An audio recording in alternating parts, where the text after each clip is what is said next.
Il y a déjà eu un cas un peu similaire en Italie avec l'acteur du film Gomorrah qui a partagé une vidéo assez dramatique dans laquelle on voyait sa sœur qui était décédée à l'arrière-plan chez elle et donc son frère, cet acteur, qui hurlait à la fois sa douleur et sa colère parce que sa sœur n'avait pas pu être transportée à l'hôpital et donc elle était morte chez elle, seule. Et donc ça c'est un cas assez dramatique, hein, bien sûr, et assez intéressant d'usage d'un réseau social qui permet de partager à la fois sa peine, mais de la transformer en colère publique.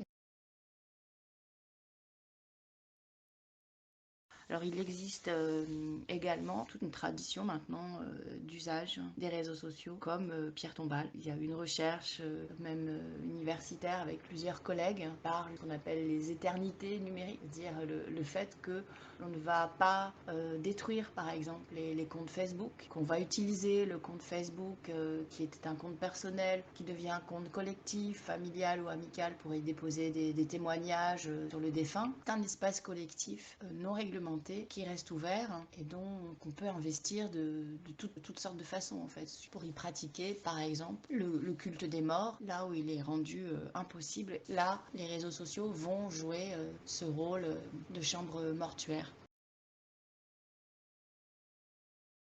Alors, ce que l'on peut observer, c'est justement un usage plus altruiste et solidaire qui existe hein, par ailleurs, mais qui en cette période de confinement est extrêmement effective et efficace. C'est-à-dire, on peut mentionner là le mouvement Maker qui a réalisé donc des visières, du gel hydroalcoolique, des masques, etc. pour justement des publics qui n'étaient pas complètement prioritaires mais extrêmement exposés dans les supermarchés, dans le gardiennage dans le nettoyage. Donc c'est un internet plus altruiste qui est aussi à mettre en valeur ici.